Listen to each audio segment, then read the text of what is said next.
ശരിക്കും മൈൻഡ് എന്ന് പറയുന്ന ഒരു കാര്യം ശരിക്കും ഉണ്ടോ എന്ന് അറിഞ്ഞാൽ കൊള്ളാറുണ്ട്. ആളുകൾ ഈ കവികളൊക്കെ മനസ്സ് എന്ന് പറയുന്നതിന് ഏകദേശം ഹൃദയത്തിന്റെ ഭാഗത്തൊക്കെ ആയിട്ട് പറയുന്നത് കേൾക്കാം. പക്ഷെ കുറച്ചുകൂടി സയന്റിഫിക് ടെമ്പറിലൂടെ ഒക്കെ ആലോചിക്കുമ്പോൾ മനസ്സെന്ന് പറയുന്നത് ഈ ചെവികൾക്കിടയിലാണെന്നും ആളുകൾ പറയുന്നത് കേട്ടിട്ടുണ്ട്. ശരിക്കും മനസ്സെന്താണ്, എങ്ങനെയാണെന്ന് സാധാരണ ആളുകൾക്ക് മനസ്സിലാവുന്ന പോലെ പറഞ്ഞു കൊടുക്കുക.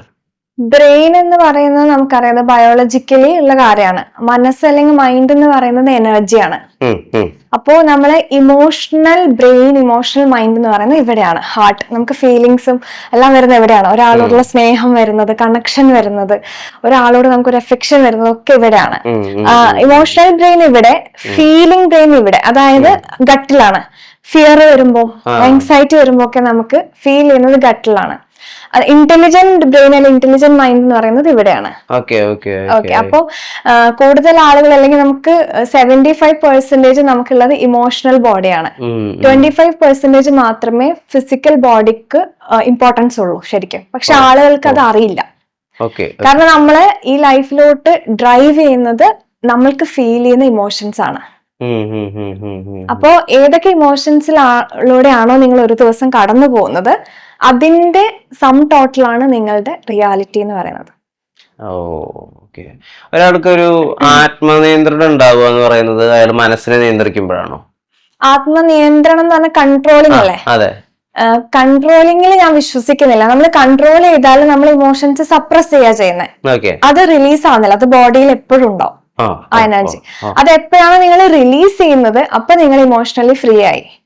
ഈ മാനിഫെസ്റ്റ് ചെയ്യുന്ന ആളുകൾക്ക് ബ്ലോക്ക് വരുന്നത് ഇമോഷൻസ് സപ്രസ് ചെയ്യുന്നതുകൊണ്ടാണ്.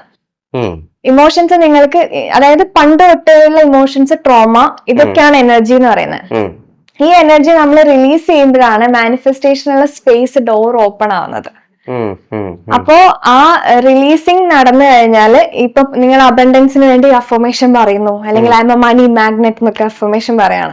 പക്ഷെ മണി ബ്ലോക്ക് വന്നുകൊണ്ടിരിക്കുകയാണ്. എൻഡ് ഓഫ് ദ ഡേ നമ്മൾ ചിന്തിക്കുമ്പോൾ, എനിക്ക് ക്രെഡിറ്റ് കാർഡ് അടക്കാനുണ്ടല്ലോ, ലോൺ പേ ചെയ്യാനുണ്ടല്ലോ, ഇതല്ലേ തിങ്ക് ചെയ്യുന്നത്. അപ്പൊ അഫർമേഷനും നിങ്ങളെ തോട്ട്സ് നമ്മൾ യാതൊരു ബന്ധമില്ല. അപ്പൊ അത് നിങ്ങളെ ആ ഒരു തോട്ട്സ് അല്ലെങ്കിൽ നിങ്ങളുടെ ഉള്ളിലുള്ള ആ നെഗറ്റീവ് എനർജി വീണ്ടും മൈൻഡിലോട്ടാണ് വരുന്നത്. അതായത് മെന്റൽ ബോഡിയിലുള്ള ഈ നെഗറ്റീവ് എനർജി നിങ്ങൾ റിലീസ് ചെയ്ത് കഴിഞ്ഞാലാണ് പുതിയ എനർജി നമ്മളിലേക്ക് വരുന്നത്. നെഗറ്റീവ് എനർജി, പോസിറ്റീവ് എനർജി എന്നൊക്കെ പറയുന്നത് കേട്ടിട്ടുണ്ട്. ഈ ചില ആളുകൾക്ക് നെഗറ്റീവ് എനർജി ഉണ്ട്, നെഗറ്റീവ് വൈബ് ഉണ്ട്. ചില ആളുകൾക്ക് ഭയങ്കര പോസിറ്റിവിറ്റി ഉണ്ട്, ഓറയുണ്ട്. ഇതിലൊക്കെ ശരിക്കുള്ള ശാസ്ത്രീയത എന്താണ്? ഇപ്പൊ ഒരാൾക്കൊരു നെഗറ്റീവ് എനർജി ഉണ്ടെങ്കിൽ അയാളുടെ തൊട്ടപ്പുറത്തൊരു എന്തെങ്കിലും ഒരു കൈൻഡ് ഓഫ് ഈ എനർജി അളക്കാൻ പറ്റുന്ന ഒരു മീറ്റർ ഉണ്ടെങ്കിൽ ഒരു സൈൻ വേവും കോസ് വേവും ഒക്കെ ഉണ്ടാവണ്ടേ? അങ്ങനെ മനസ്സിലാക്കണ്ടേ? അപ്പൊ ഇതിന്റെ ഒരു ശാസ്ത്രീയത എന്താ? ഇതിനെങ്ങനെയാ നമുക്ക് ഇതിന്റെ ഒരു അടിസ്ഥാനം നമുക്ക് മനസ്സിലാക്കാൻ പറ്റുക? ഇപ്പം ഓറ എന്ന് പറയുന്നത് നമ്മൾ ഇലക്ട്രോ മാഗ്നറ്റിക് ഫീൽഡ് ആണ്. ഇലക്ട്രോ മാഗ്നറ്റ്, അവിടെ ഇലക്ട്രോണും വേണം, മാഗ്നറ്റിക് പവറും വേണം. അപ്പൊ അതിൽ ഇലക്ട്രോൺസ് എന്ന് പറയുന്നത് നിങ്ങൾ ബ്രോഡ്കാസ്റ്റ് ചെയ്യുന്ന തോട്ട്സ് എപ്പോഴും ഇലക്ട്രിക്കൽ ചാർജ് ആണ്. നിങ്ങൾ ബ്രോഡ്കാസ്റ്റ് ചെയ്യുന്ന ഇമോഷൻസ് മാഗ്നറ്റിക് ചാർജ് ആണ്. ഇത് രണ്ടും കൂടെ കൂടിയതാണ് നിങ്ങളുടെ ഓറ, ഇലക്ട്രോ മാഗ്നറ്റിക് ഫീൽഡ്. നിങ്ങളുടെ ഓറയിൽ ഒരാൾക്ക് നിൽക്കുമ്പോൾ നിങ്ങളുടെ വൈബ് കറക്റ്റ് മനസ്സിലാവും. അത് അവര് ചിലപ്പോ ഞാനിപ്പം വിഷ്ണുവിന്റെ അടുത്ത് ഭയങ്കര ചിരിച്ചുകൊണ്ട് സംസാരിക്കുകയാണ് എന്ന് വിചാരിച്ച് ഞാൻ വിഷ്ണുവിനെ പറ്റി നല്ലത് ചിന്തിക്കണം എന്നില്ല, അല്ലെ? അപ്പൊ അത് പക്ഷെ വിഷ്ണുവിന് കണക്ട് ആവും. ഓക്കെ, ഇവര് അതെങ്ങനെയോ കണക്ട് ആവും, പാസീവ്ലി കണക്ട് ആവും. അപ്പൊ വിഷ്ണുവിനെ ഞാനിപ്പോ പോയി കഴിയുമ്പം ഇവര് എന്തോ ഒരു നെഗടിക്കും. അതായത് ചിലപ്പം തോന്നലുണ്ടാവും. ചിലപ്പോ ഞാൻ ഭയങ്കര നെഗറ്റീവ് തിങ്ക് ചെയ്യുന്ന ഒരാളാണെങ്കിൽ വിഷ്ണുവിന് ഞാൻ പോയി കഴിഞ്ഞാൽ ഹെഡ് ഏക്ക് വരാൻ തുടങ്ങും, ഭയങ്കര എനർജി ഡ്രെയിൻഡ് ഔട്ട് ആയ പോലെ ഫീൽ ചെയ്യാൻ തുടങ്ങും.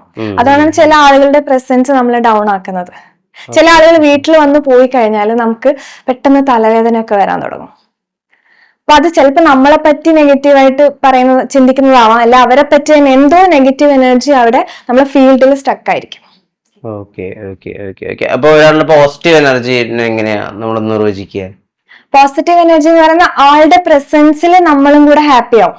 കാരണം അതുവരെ ചിലപ്പോ നമ്മൾ ഡൗൺ ആയിരിക്കും. പക്ഷെ ആള് വന്നു കഴിയുമ്പോഴത്തേക്ക് നമുക്ക് ചിരിക്കാൻ തോന്നും, ആളോട് കുറച്ചുകൂടെ ആക്റ്റീവ് ആവും. ഇപ്പം ലാലേട്ടന്റെ ഓരോന്നൊക്കെ ആളുകൾ പറഞ്ഞിട്ടുണ്ട്, ആളടുത്ത് വരുമ്പോൾ പ്രത്യേക വൈബാണ്.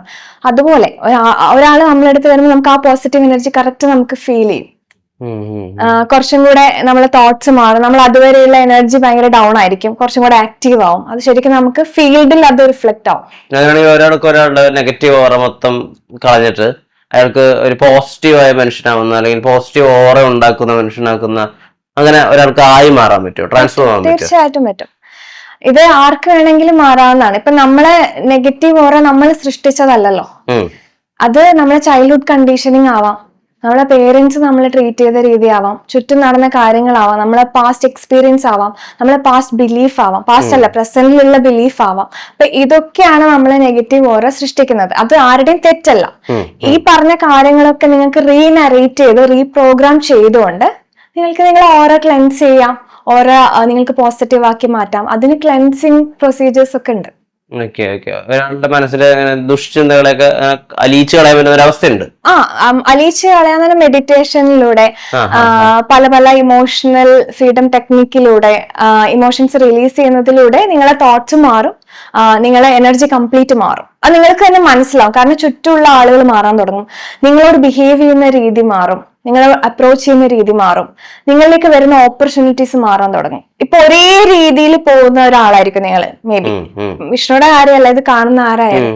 അപ്പൊ അത് അവർക്ക് കിട്ടുന്ന സാലറി ഒരേ രീതിയിലായിരിക്കാം, അവർക്ക് ഉണ്ടാവുന്ന പ്രോബ്ലംസ് സെയിം ആയിരിക്കാം, ആ പ്രോബ്ലംസ് അവർക്ക് തരുന്ന ഇമോഷൻ സെയിം ആയിരിക്കാം. ഇപ്പം എക്സാമ്പിൾ പറയുകയാണെങ്കിൽ ഒരു ഫിയർ, എപ്പോഴും അവര് എന്തെങ്കിലും സിറ്റുവേഷനെ പറ്റി ആലോചിക്കുമ്പോൾ ആ പേടി വന്നുകൊണ്ടിരിക്കുന്നുണ്ടാവും, ചിലപ്പോൾ ആങ്സൈറ്റി ആയിരിക്കാം. അപ്പം ഇത് അവരുടെ ലൂപ്പാണ്, ഇത് അവരുടെ ഹിപ്നോട്ടൈസ്ഡ് ആയിട്ടുള്ള ഹാബിച്വൽ പാറ്റേൺ ആണ്.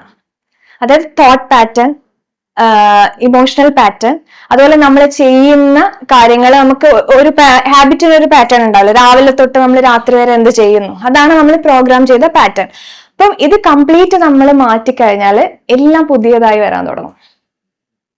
നമ്മുടെ സംസാര രീതി മാറും, ബോഡി ലാംഗ്വേജ് മാറും, നമ്മൾ ആളുകളെ അപ്രോച്ച് ചെയ്യുന്ന രീതി, ആളുകൾ നമ്മളെ അപ്രോച്ച് ചെയ്യുന്ന രീതി മാറും. നമ്മൾ പ്രോബ്ലത്തിൽ ഓപ്പർച്യൂണിറ്റി കണ്ടെത്താൻ തുടങ്ങും.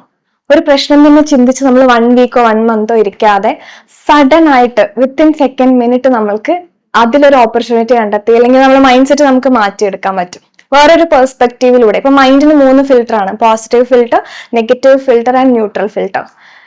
ഇപ്പൊ ഒരു കാര്യം നമ്മുടെ ലൈഫിൽ വരുമ്പോൾ എനിക്കത് നെഗറ്റീവ് ഫിൽറ്ററിലൂടെ ഏറ്റവും വേസ്റ്റ് ആക്കാം, എനിക്കൊരു 1000 റീസൺ കണ്ടെത്താം അതിന് നെഗറ്റീവായിട്ട് കാണാൻ വേണ്ടിയിട്ട്.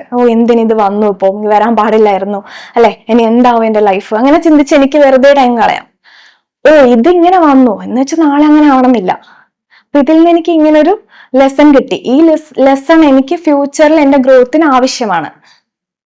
അല്ലെങ്കിൽ ന്യൂട്രൽ മൈൻഡിലൂടെ ഐ ഡോണ്ട് കെയർ, എന്ത് വന്നാൽ ഐ ഡോണ്ട് കെയർ, അങ്ങനെയും കാണാം. അപ്പൊ അത് നമ്മൾ എങ്ങനെ കാണുന്നു, നമ്മൾ ലൈഫിനെ നോക്കി കാണുന്ന പെർസ്പെക്റ്റീവ് തന്നെ മാറും. ഇപ്പൊ നമ്മുടെ ലൈഫിൽ അങ്ങനെ നടക്കുന്ന എല്ലാ കാര്യങ്ങളെയും പോസിറ്റീവായിട്ട് അങ്ങനെ കാണാനൊക്കെ പറ്റുമോ? അത് കുറച്ച് ഐഡിയലിസ്റ്റിക് ആയിട്ടുള്ള അവസ്ഥയല്ല. പോസിറ്റീവായിട്ട് എപ്പോഴും കാണാൻ പറ്റില്ല. കാരണം നമ്മൾ മനുഷ്യന്മാരല്ലേ, പല പല വികാരങ്ങളിലൂടെ കടന്നു പോകുന്നവരാണ്. എപ്പോഴും സന്തോഷിച്ചിരിക്കാനും പറ്റില്ല.